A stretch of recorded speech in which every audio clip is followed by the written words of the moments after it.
الحمد للہ رب العالمین والصلاة والسلام علی نبینا محمد صلی اللہ علیہ وسلم وعلی آلہ واصحابہ اجمعین ومن تبعہم بإحسان الی یوم الدین واشہد ان لا الہ الا اللہ وحدہ لا شریک لہ واشہد ان محمدا عبدہ ورسولہ۔ معزز سامعین کرام، نماز سفر کا بیان ہو رہا ہے اور اس سلسلے کی آج یہ چوتھی کڑی ہے جس میں ہم آپ کے سامنے اس بات کا ذکر کریں گے کہ مسافر امام کے پیچھے مقیم کی نماز۔ گرچہ کہ پچھلے درس میں اس سلسلے میں کچھ باتیں ضمناً آ گئی تھی، لیکن یہاں پر تفصیل کچھ اس طرح ہے کہ مقیم آدمی مسافر امام کے پیچھے نماز پڑھے تو وہ اپنی نماز مکمل ادا کرے، جیسا کہ سیدنا عمر رضی اللہ تعالیٰ عنہ نے مکہ میں قصر نماز پڑھائی، پھر فرمایا یا اہل مکہ اتموا صلاتکم فإنا قوم سفر، اے اہل مکہ تم اپنی نماز مکمل کر لو، ہم مسافر لوگ ہیں۔ یہ حدیث معطا میں آئی ہوئی ہے اور اسی طریقے سے یہ حدیث صحیح بھی ہے۔ اس سے پتہ چلا کہ اگر مسافر کسی کا امام بنے تو وہ 2 رکعت نماز پڑھا کے یہ کہہ دے کہ اے لوگو میں مسافر ہوں اس لیے میں 2 رکعت پڑھا ہوں، آپ لوگ اپنی نمازیں مکمل کر لو۔ مقیم امام کے پیچھے مسافر کی نماز۔ موسیٰ بن سلمہ الخضری رحمۃ اللہ علیہ بیان کرتے ہیں کہ میں نے ابن عباس رضی اللہ تعالیٰ عنہما سے سوال کیا، جب میں مکہ میں مسافر ہوتا ہوں اور میں امام کے ساتھ نماز نہ پڑھ سکوں تو میں تنہا کتنی نماز پڑھوں؟ انہوں نے جواب دیا 2 رکعتیں، یعنی قصر نماز، اور یہی ابو القاسم صلی اللہ علیہ وسلم کی سنت ہے، یعنی نبی صلی اللہ علیہ وسلم کی سنت ہے کہ مسافر جب مقیم امام کے ساتھ پڑھے تو پوری پڑھے اور جب تنہا پڑھے تو قصر پڑھے گا۔ اس حدیث کو امام مسلم نے روایت کیا ہے۔ اس کا معنی یہ ہے ایک مسافر آدمی کسی مسجد میں گیا، وہاں پر مقیم امامت کرا رہا ہے، تو ایسی صورت میں وہ اس کے پیچھے مکمل نماز پڑھے گا۔ ایسا نہیں کہ میں مسافر ہوں 2 رکعت پڑھ کے سلام پھیر دوں گا، یا میں آخری کی 2 رکعت میں پہنچا ہوں لہذا 2 رکعت میری ہو گئی سلام پھیر دوں گا، ایسا نہیں، کیونکہ نبی صلی اللہ علیہ وسلم کی سنت یہ نہیں ہے۔ آپ صلی اللہ علیہ وسلم کا فرمان اس سلسلے میں جو ملتا ہے وہ یہ کہ جب امام نماز پڑھا رہا ہے تو اس کی اقتدا کرو، اگر کچھ رکعتیں تمہاری چھوٹ جاتی ہیں تو ان کو لوٹا لو، تو امام کے پیچھے مکمل نماز ادا کرنی ہوگی۔ نافع بیان کرتے ہیں کہ ابن عمر رضی اللہ تعالیٰ عنہ نے مکہ میں 10 دن قیام کیا اور نمازیں قصر کرتے تھے اور امام کے ساتھ پڑھتے تو پوری پڑھتے تھے۔ اس حدیث کو بھی امام معطا نے نقل کیا ہے۔ لہذا جب مسافر مقیم امام کے ساتھ نماز پڑھے گا تو پوری پڑھے گا، چاہے وہ آخری رکعت میں ہی شامل ہوا ہو، کیونکہ بخاری حدیث نمبر 908 اور مسلم حدیث نمبر 603 میں مطلق حکم ہے، یعنی جو نماز امام کے ساتھ پالو وہ پڑھ لو اور جو رہ جائے اسے پورا کر لو۔ اس میں مقیم اور مسافر دونوں آتے ہیں، یہ نہیں کہ مسافر 2 رکعت پڑھ کے الگ ہو جائے گا، یا آخر میں 1 رکعت پایا ہے تو 1 رکعت اور پڑھ لے اور کہے کہ میری 2 رکعت ہو گئی، نہیں، امام کے پیچھے اگر وہ شامل ہوا ہے 1 رکعت پڑھے گا امام کے ساتھ تو 3 رکعتیں لوٹائے گا، کیونکہ امام کی اقتدا جبھی ہوگی۔ سفر میں نمازیں جمع کرنے کا مسئلہ، اصل یہ ہے کہ ہر نماز اپنے وقت پر فرض ہے، لیکن دوران سفر میں مسافر کے لیے جمع تقدیم و تاخیر کی رخصت ہے، یعنی وہ ظہر کے ساتھ عصر اور عصر کے ساتھ ظہر ملا سکتا ہے۔ یہی معاملہ مغرب اور عشاء کا ہے کہ اگر تقدیم ہے تو مغرب میں عشاء کی پڑھ لے، تاخیر کر رہا ہے تو مغرب کو مؤخر کر کے عشاء میں لے جائے، مغرب عشاء ایک ساتھ پڑھ لے۔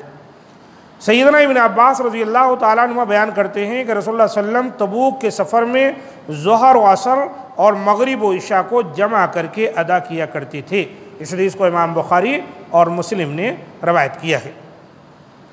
سیدنا انس بن مالک رضی اللہ تعالیٰ عنہ بیان فرماتے ہیں کہ رسول اللہ صلی اللہ علیہ وسلم جب سورج ڈھلنے سے پہلے کوچ فرماتے تو ظہر کو عصر کے وقت تک مؤخر فرماتے، پھر اترتے اور ان دونوں نمازوں کو جمع کر کے پڑھتے، اور اگر سفر شروع کرنے سے پہلے ہی سورج ڈھل جاتا تو ظہر پڑھتے اور سوار ہو جاتے۔ اس حدیث کو امام بخاری اور مسلم نے روایت کیا ہے، جس کا معنی یہ ہے کہ اللہ کے رسول صلی اللہ علیہ وسلم دیکھتے تھے کہ کیسا وقت ہے۔ اگر آپ سورج کے ڈھلنے سے پہلے، زوال سے پہلے اللہ کے رسول صلی اللہ علیہ وسلم سفر پر جاتے تھے، تب ظاہر سی بات ہے ظہر کو تاخیر کرتے تھے، عصر کے وقت اترتے، ظہر عصر دونوں پڑھ لیتے تھے۔ اور اگر زوال ہو گیا ہے تو اللہ کے رسول ظہر پڑھتے تھے، عصر پڑھتے تھے، پھر اس کے بعد سفر پر جاتے تھے۔ اب مغرب کے وقت اترتے کہیں پر تو مغرب اور عشاء ایک ساتھ پڑھ لیتے، یہی طریقہ ہے۔ سیدنا معاذ بن جبل رضی اللہ تعالیٰ عنہ بیان کرتے ہیں کہ نبی صلی اللہ علیہ وسلم غزوہ تبوک میں جب سورج ڈھلنے سے پہلے کوچ کرتے تو ظہر کو مؤخر کرتے، حتیٰ کہ عصر کے ساتھ جمع کر کے پڑھتے، اور جب سورج ڈھلنے کے بعد کوچ کرتے تو ظہر اور عصر کو اکٹھا پڑھتے، پھر سفر شروع کرتے۔ اسی طرح جب مغرب سے پہلے روانہ ہوتے تو مغرب کو مؤخر کرتے، حتیٰ کہ عشاء کے ساتھ ملا کر پڑھتے، اور جب مغرب کے بعد کوچ کرتے تو عشاء کو جلدی کر کے مغرب کے ساتھ پڑھ لیتے۔ یہ حدیث ابو داؤد میں آئی ہے، ترمذی میں آئی ہے، اور حدیث صحیح ہے۔ اسی طرح سیدنا ابن عمر رضی اللہ تعالیٰ عنہ بیان کرتے ہیں، میں نے دیکھا کہ جب رسول اللہ صلی اللہ علیہ وسلم کو سفر میں چلنے کی جلدی ہوتی تو آپ صلی اللہ علیہ وسلم مغرب کو مؤخر کرتے یہاں تک کہ شفق غائب ہو جاتی، اور مغرب اور عشاء کو اکٹھا کر کے پڑھتے۔ یہ حدیث بخاری و مسلم میں آئی ہے، ابو داؤد ترمذی میں بھی، اور بالکل صحیح حدیث ہے۔ تو اس سے بالکل مسئلہ واضح ہو گیا۔ تو یہ سہولت شریعت نے دی ہے ہم کو اور آپ کو، تاکہ ہم جب مسافرت کی حالت میں ہیں، سفر میں ہیں، تو آسانی ہو جائے، ورنہ تھوڑی دور کے بعد نماز پڑھنے کے لیے اترنا پڑے گا۔ اس زمانے میں تو چلو اپنا سفر تھا، اپنی سواری رہتی تھی، اونٹ ہے، گھوڑا ہے، یا اور بھی جو بھی بگھی ٹانگے ہوتے تھے۔ آج کے زمانے میں تو ایسا ہے نہیں، ہوائی جہاز ہے، ریل گاڑی ہے، یا جو ہے اسی طرح بسیں ہیں۔ ان کا ایک ڈرائیور ہے، وہ اپنے مطابق گاڑی چلائے گا اور اپنے مطابق اسٹیشن پر کہیں گاڑی رکے گی، یا جہاں وہ چاہے گا بس والا روکے گا۔ ایسی صورت میں یہ سہولت آپ کے سامنے موجود ہے۔ کہیں اتر گئے کھانے کے لیے 2 بجے ظہر کے لیے، آپ وہیں پر کیا کریں، وضو کریں، 2 رکعت نماز پڑھ لیں، ظہر کی سفر پہ ہیں، اور 2 رکعت عصر کی بھی پڑھ لیں۔ اب گاڑی جانے دیجیے، اب وہ 10 بجے رات کو پہنچے گی اپنے مقام پر، یا کہیں روکتا ہے 9-10 بجے، آپ اسی وقت مغرب پڑھ لیں 3 رکعت، اور عشاء کی 2 رکعت پڑھ لیں۔ الحمدللہ اس طرح سے نماز بآسانی آپ پڑھ لیں۔ یہ یاد رکھیں کہ عصر اور مغرب کو نہیں ملا سکتے، اور فجر اور ظہر کو نہیں ملا سکتے۔ یہاں پر جو ہے ظہر عصر یا مغرب عشاء، اس طرح سے پڑھنا ہے۔ اور ایک مسئلہ اور بھی ہے کہ عام حالت میں بھی ہم لوگ اگر چاہیں، کچھ ضرورت ہے، بارش ہو رہی ہے، کسی چیز کا خدشہ اور خوف ہے، یا کہیں مشغول ہو جانے کی وجہ سے ڈر ہے کہ ہماری نماز چلی جائے گی، وقت پر ادا نہیں کر سکوں گا، تو آپ جمع بین الصلاتین کر سکتے ہیں۔ قصر تو نہیں کریں گے، قصر تو صرف وہ مسافر کے لیے ہے، لیکن جمع بین الصلاتین کر سکتے ہیں۔ جیسے ابھی مغرب کی نماز ہم ادا کیے، اقامت کہی جائے گی اور فوری عشاء کی نماز پڑھ لیں گے۔ ایسے ظہر کی نماز ادا کی گئی، اقامت کہی گئی، فوری عصر کی نماز پڑھ لی، اب چلے گئے۔ تو کبھی ایسی ضرورت ہے تو آپ وہاں پر کر سکتے ہیں، اور آج کل ایسی ضرورتیں بہت زیادہ درپیش ہوتی۔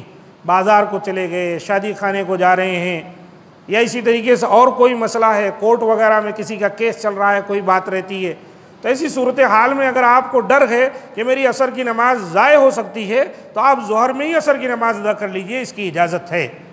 واللہ اعلم بالصواب۔ ھذا ما عندی۔ سبحان ربک رب العزۃ عما یصفون، وسلام علی المرسلین، والحمد للہ رب العالمین۔